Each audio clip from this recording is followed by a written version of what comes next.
can you create calm in moments of high stress? Hi, I'm Ruth and I'm a psychologist here at Curtin. Stay with me throughout this video as I provide you with some practical strategies for deactivating your stress response, activating your relaxation response, and creating calm within your body. Cast your mind back to a time when you felt stressed. Maybe you were standing in front of an exam venue, about to start your exam. Maybe you were being interviewed for a job you really wanted. In these kinds of situations, it's highly likely that your stress response will have been triggered. You may have experienced a rapid heart rate, sweating, dizziness, trembling, nausea, a blank mind, or more. It's pretty difficult not to notice when our body and mind have gone into the stress response mode.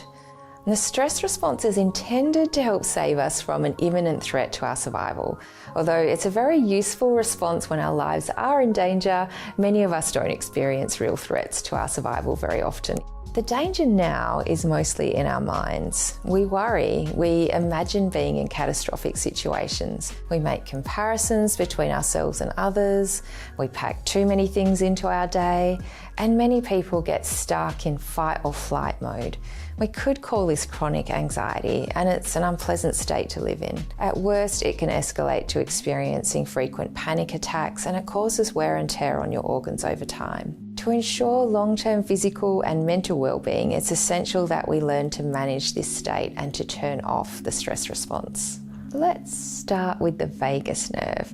The word vagus, translated from Latin, means wandering or straying. It's also the name of the largest nerve in our nervous system that connects to every single organ in our body with our brain. Its purpose is survival, and it ensures this by receiving information from both our internal organs and our five senses. The vagus nerve has many branches, but when we're talking about its role in the stress response, it's easier to consider it as two branches, the sympathetic nervous system and the parasympathetic nervous system. In simple terms, the sympathetic nervous system stimulates the fight or flight response, while the parasympathetic nervous system is responsible for helping us rest. These systems can't both activate at the same time. When one is on, the other is off. Unfortunately, it's not as easy as telling your brain to flick the switch. It takes awareness and practice. But it is simple to do, and it requires absolutely no specialised equipment. You already have everything you need.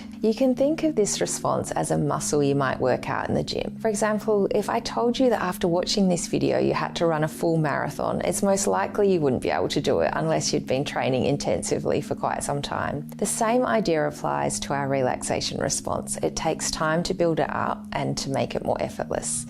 Some of the ways you can activate the relaxation response is by deep, slow belly breathing, Om chanting, submerging your face in cold water after exercise, loud gargling with water, or loud singing. But I'm going to focus on the first strategy, belly breathing.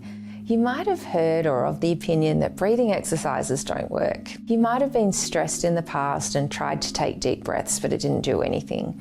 The key is practicing focused breathing at times when you're feeling less stressed to train your body to flick the switch faster and more effectively. Repeated practice is essential to calm the mind when it's very stressed and to create long-lasting changes in calmness even when you are not practicing. Belly breathing is one type of breathing exercise that brings more oxygen into your system and sends your vagus nerve the message that all is safe right now. When we become stressed and anxious, our breath tends to end up in the upper part of our chest so that we breathe in and out much faster.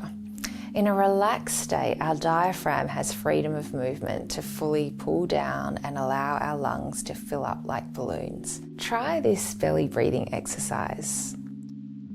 Place your hand on your chest and the other on your belly, below your rib cage, over your diaphragm muscle. Inhale through your nose while pushing your belly outwards like you're inflating a balloon. Exhale slowly through the mouth while pulling the belly back in towards the spine, emptying the balloon.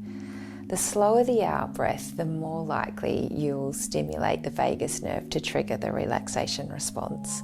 The hand on the belly should move in and out very noticeably more than your upper hand. Keep practicing to get the hang of it. It can feel clunky and might take a few minutes to feel like you've got it. This is very normal, so be patient with yourself. Regular daily practice is essential. Start with 2 minutes or about 12 breaths twice a day. To help you remember, you could pair your practice with something you already do twice a day, like before or after you brush your teeth, when you sit down to a meal, or you could set yourself reminders. It takes about 3 weeks to feel a noticeable difference in getting to a state of relaxation more readily. Thanks for watching, and remember, if you have any concerns about your level of anxiety, the counselling service is here to help.